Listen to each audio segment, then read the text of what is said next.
Bismillahirrahmanirrahim. Assalamualaikum warahmatullahi wabarakatuh. Alhamdulillahi rabbil alamin wal aqibatu lil muttaqin wala udwana illa 'alal zalimin. Asyhadu an la ilaha illallah wahdahu la syarika lah wa asyhadu anna Muhammadan 'abduhu wa rasuluhu alladzi la nabiyya ba'dah. Allahumma salli wa sallim wa barik ala sayyidina Muhammad wa ala alihi wa sahbihi ajma'in. Alhamdulillah, Bapak Ibu jamaah salat zuhur rahimakumullah.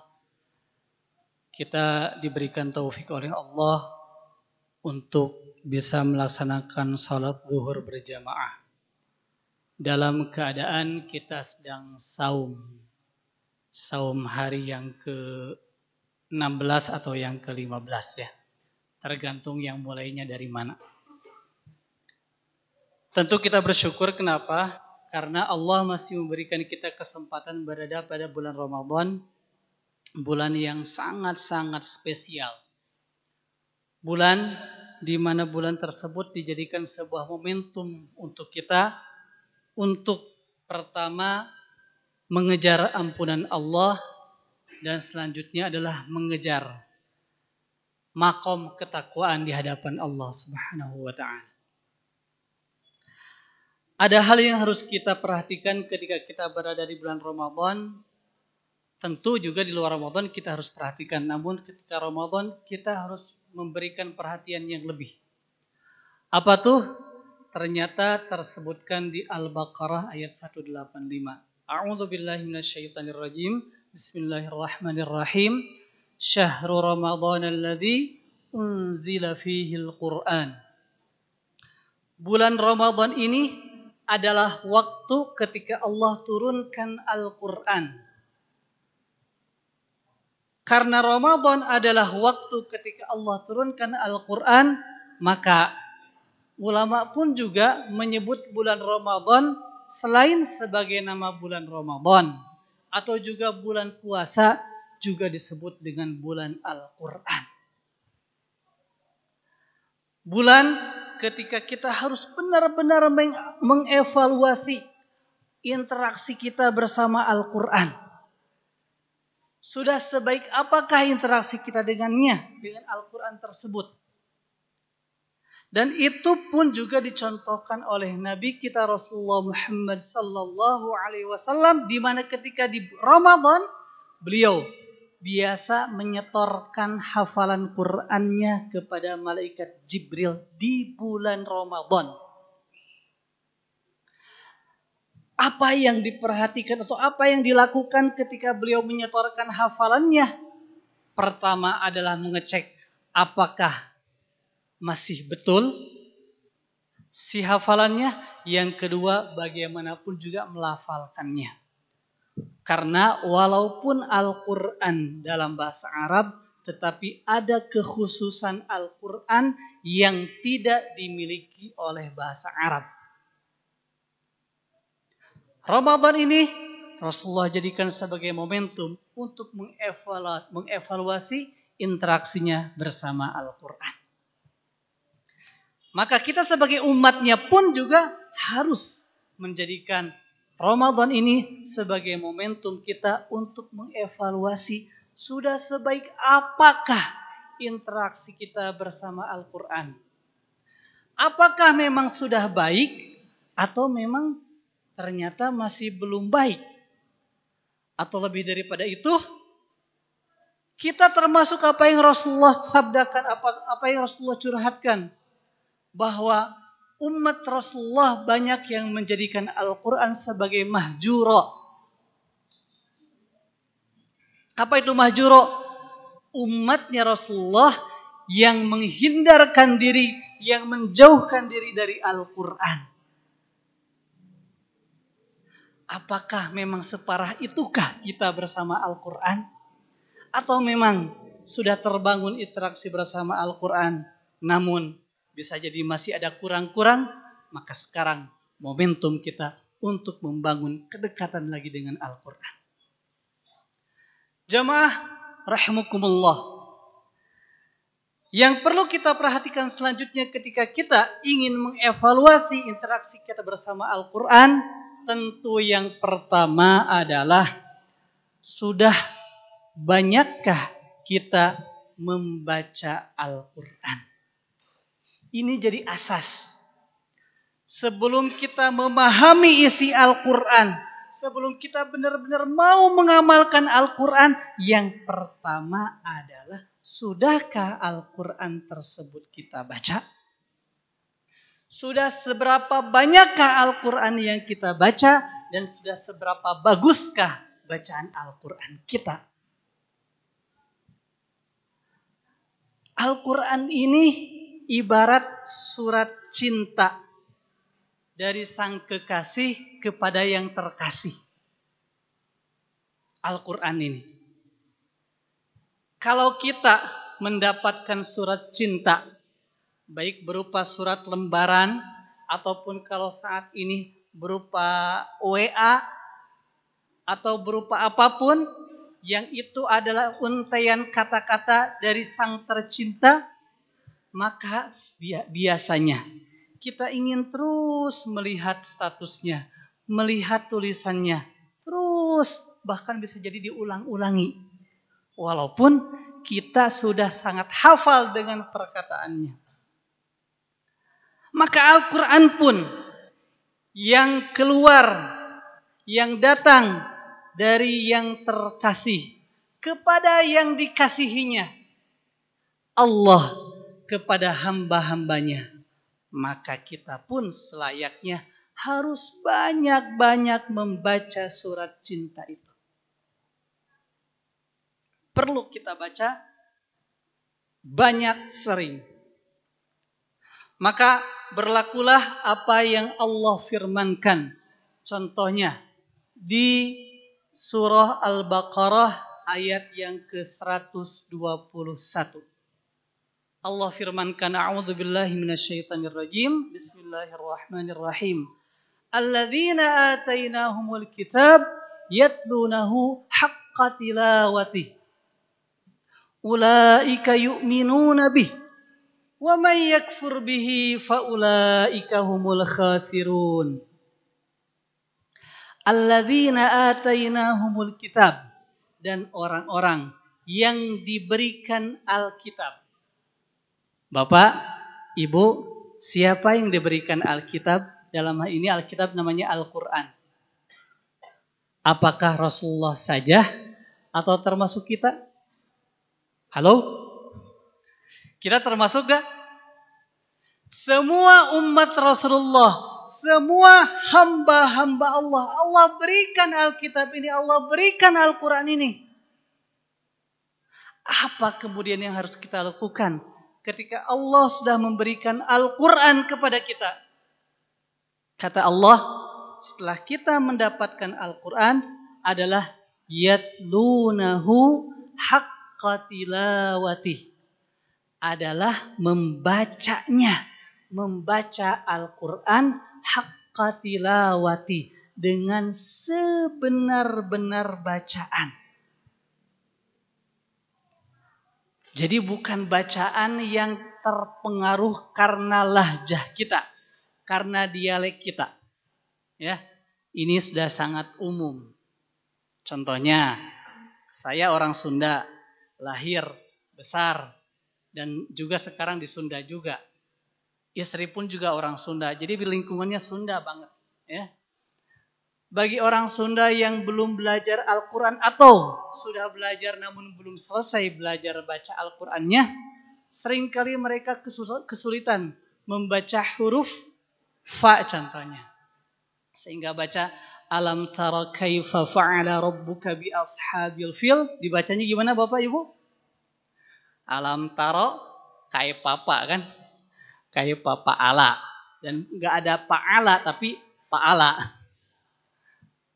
Baca alhamdu bukan alhamdu tapi dibacanya alhamdu. Ya. Rabbil alamin, orang Sunda biasa baca gimana? Rabbil alamin we. Nggak ada beda antara A dengan A. Itu maksud saya orang Sunda yang belum belajar atau ketika belajar belum selesai. Ya, tentu bagi mereka yang sudah selesai, masya Allah. Ya, wallahu alam. Kalau orang Timur gimana Pak? Orang Jawa. Orang Jawa ya begitu katanya ya. Katanya kalau baca alhamdu, bacanya jadi alkamdu ya. Alkamdu. Hanya jadi K. Ya. Kemudian du-nya bukan du tapi du ya. Ngehebos. Apa keluar anginnya alhamdu.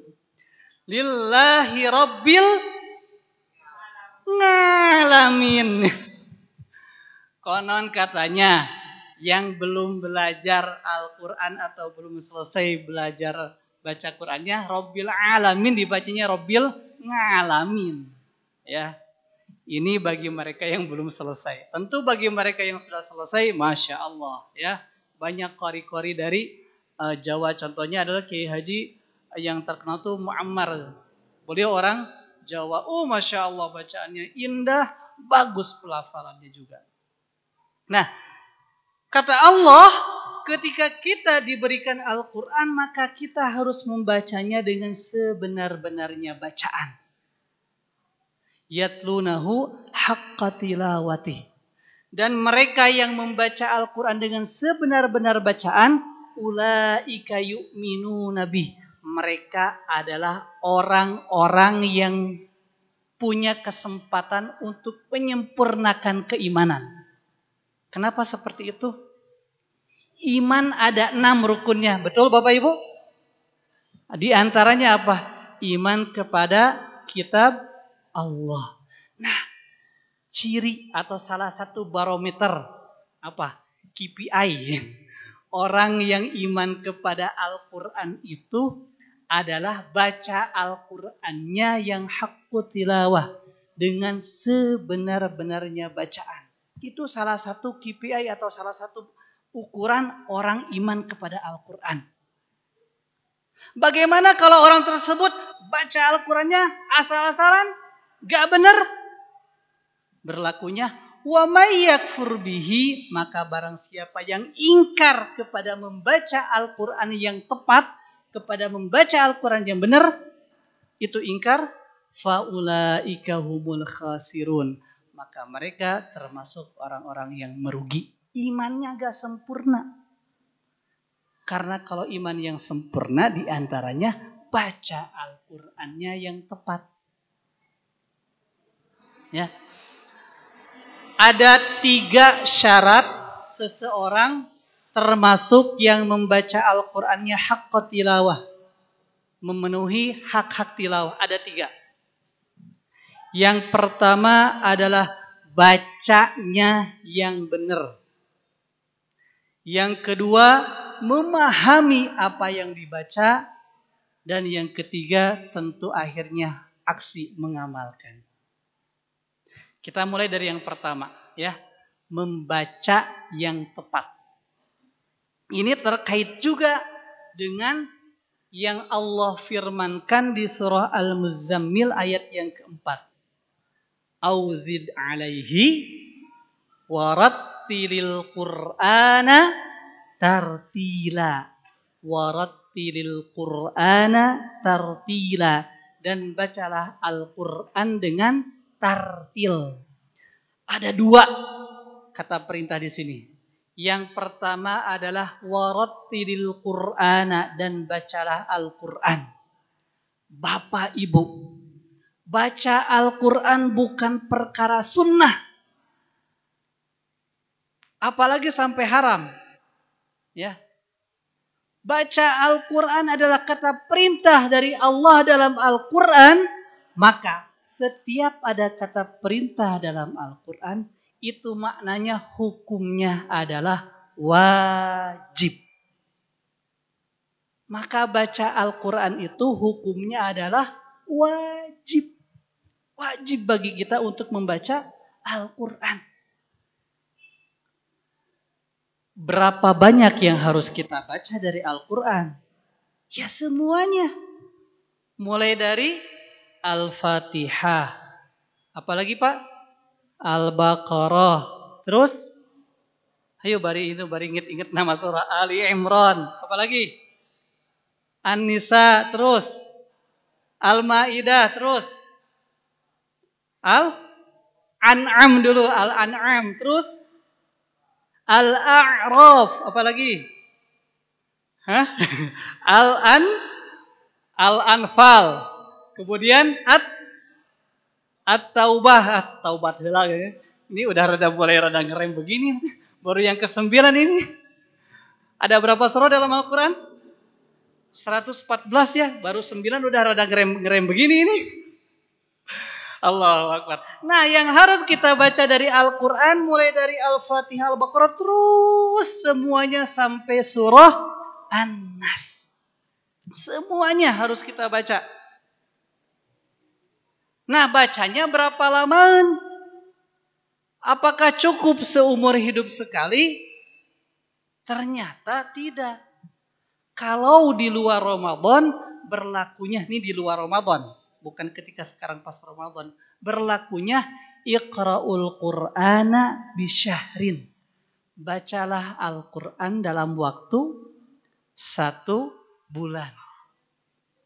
Berarti setahun berapa kali? 12 kali. Gimana? Dapat 12 kali setahun? Ini sebisa mungkin kita baca Quran itu sebulan khatam kalau di luar Ramadan. Kalau pas Ramadan, karena bulannya Al-Quran, para ulama sholih kita, para pendahulu sholih kita mencontohkan lebih banyak lagi membaca Al-Quran. Ada yang khatamnya 5 kali, 10 kali, dan yang paling fenomenal yang kita kenal adalah Imam Asy-Syafi'i, ya. Karena orang Indonesia banyak yang mengaku sebagai pengikut mazhab Imam Asy-Syafi'i, memang idealnya juga ngejar juga kayak baca Qur'annya beliau. Nah, kalau pas Ramadan baca Qur'annya khatamnya sekali, Bapak Ibu. Kita berapa kali kalau Ramadan? Nah, sekali, 2 kali? Beliau sekali. Sekali pas malam, sekali pas siang. Pas malamnya lagi, sekali lagi khatam. Pas siangnya lagi, sekali lagi khatam. Terus malam khatam, siang khatam, terus sampai sebulan. Tersebutkan khatam beliau sampai 60 kali khatam se-Ramadan. Kumaha cara nanya? Allahu Akbar, sudah sangat-sangat akrab dengan Al-Quran sampai bisa membaca Al-Quran semuanya ini. Sebulan 60 kali. Allahu Akbar. Kita ada gak yang setahun 60 kali? Setahun lah. Allahu Akbar ya. Ternyata Imam Asy-Syafi'i sebagai sosok yang orang Indonesia banyak ngikuti madhabnya, baca Qur'annya sebanyak itu. Ya, kita setidaknya punya keinginan untuk lebih banyak lagi membaca Al-Quran dibandingkan dengan di luar Ramadan. Ya, kalau yang kemarin dapat khatamnya sekali atau cita-citakan sekarang minimal 2 kali, 3 kali dan seterusnya. Ya. Nah, gitu Bapak Ibu. Jadi pertama adalah baca tuh Al-Quran dan hukumnya adalah wajib. Cuman ingat, ayatnya belum selesai. Warattilil Qur'ana tartila. Baca Qur'annya harus tartil. Baca Qur'an syaratnya harus tartil. Apa itu tartil? Kalau kita lihat di terjemahan Departemen Agama, tartil artinya perlahan-lahan. Betul. Baca Al-Quran diantaranya kita perlu perlahan-lahan. Tidak sekedar gurung-gusuh ingin cepet-cepetan. Tapi makna yang lain, kata Imam Ali bin Abi Thalib, yang dimaksud dengan tartil adalah tajwidul huruf wa ma'rifatul wuquf. Hafal Pak? Apa itu tartil? Coba. Tartil adalah tajwidul huruf. Coba. Wa ma'rifatul wuquf. Jadi apa yang dimaksud dengan tartil? tajwidul huruf wa ma'rifatul wuquf. Apa itu artinya? Tajwidul huruf. Nah, baca Quran harus tartil. Yang pertama katanya adalah tajwidul huruf. Harus mentajwidkan pelafalan hurufnya. Huruf hijaiyah yang 28 itu kita perlu lafalkan dengan tepat. Ya, coba ikuti ya. Yuk mulai dari hamzah A. A. Yuk. Ba. Ta. Ta. Ada keluar nafas dikit. Ta. Fa. Nah, ngucapin huruf fa, ujung lidah tempelin ke ujung 2 gigi sari atas. Fa. Oke. Ja. Ha. Nah, ini orang Sunda sulit ini. Ya, ha. Orang Jawa apa tadi? Jadi K ya. Alka. Ha. Ha. Oke. Kho. Nah, bukan ho-nya. Mun ho mah barho. Bubar poho. Ini mah kho. Ada rada-rada ada kayak lihaknya lah ya. Oke. Da. Da. Za. Ro. Za. Nah, saya nama Aziz, Abdul Aziz. Biasanya saya jadi korban di sini. Kenapa? Karena di orang Sunda sulit juga ngucapin za teh. Jadei. Jadi Abdul Aziz jadi Abdul Aziz. Bahkan ada yang Aziz. Ya lah, ada yang sampai ngomongnya Abdul Aziz. Wayahna we jangan sampai tambahin N sebelumnya ya. Udah mah Aziz tambahin N sebelumnya. Aduh, parah. Disucikan langsung. Ya, za ya, itu kayak suara lebah. Za. Da, za, ra, za. Kemudian sa. Nah, ini gampang bagi siapapun insyaallah. Sa. Nah, ini yang tantangan lagi. Sya. Ini cocok kalau orang Sunda biasanya kalau pas lagi ngusir ayam paling lihengin. Ya. Ngusir ayam gimana? Ya. Semakin ngucapin shinnya semakin hebat, ayamnya akan semakin terusir. Tapi kalau enggak tepat, sia-sia-sia moal teh ayamna. Si kana mah moal. Sia-sia ceuk hayam teh naon maneh? Sia. Apalagi so. Ah, kemudian bo. Po. Wo.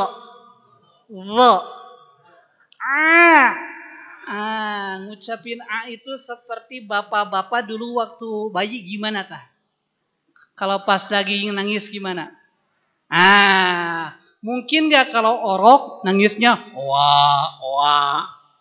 Gak kan ya? Coba yuk kita mengenang masa bayi kita. Berarti pernah jadi bayi ya. Lanjutin.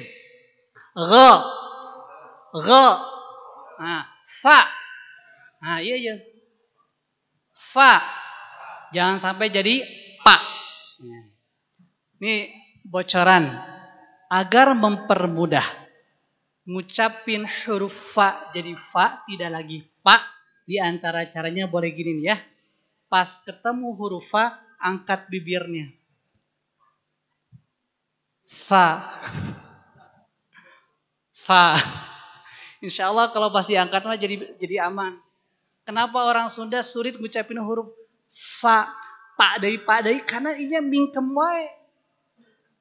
wae bibirnya. Makanya nanti kalau pas ketemu huruf fa, alam tara kaifa fa'ala. Angkat insya Allah aman ya. Gitu, itu huruf fa. Kemudian lagi ko, la, ma, na, wa, ha. Ada ha, ada ha, ya. Terakhir ya. Tajwidkan hurufnya kata Imam Ali tuh kalau kita mutartil tuh. Apa itu tajwid? Ikhraju kulli harfin min makhrajihi, mengeluarkan setiap huruf dari tempat-tempat keluarnya huruf. Jadi antara huruf A dengan A itu punya tempat keluar yang berbeda. Kalau A di tenggorokan yang terbawah, A, ya. Kalau A tenggorokan bagian tengah, A. Dan A atau Ain bukan keluar dari hidung. Karena ada yang ngucapin huruf Ain jadi ngirung. Daya hubungan anak. Ya. Ain itu A di tengah tenggorokan.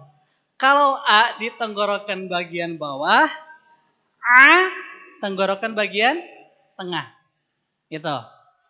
Apalagi yang biasanya rada-rada sama. Itu H dengan H. Yang H begini ya.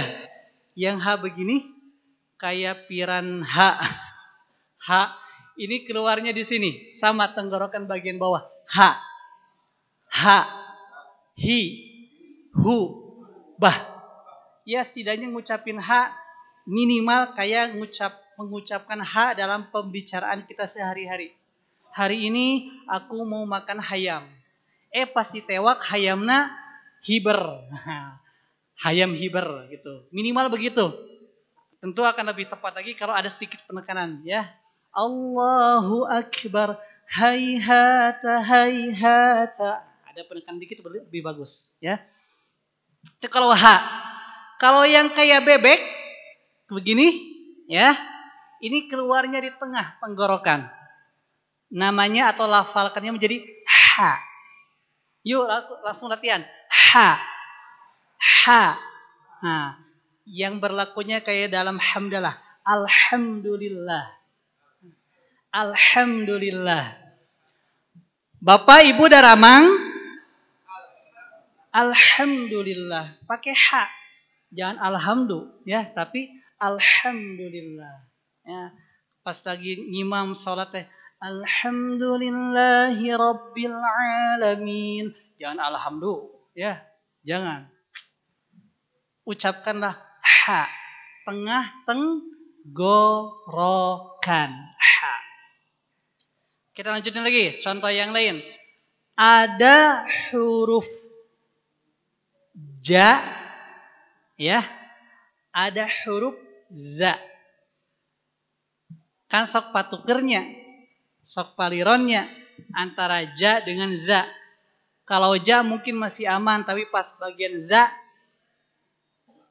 Baca surah At-Tin. Wattini wajaitun. Nah. Kemarin waktu hari Sabtu. Saya diminta jadi juri.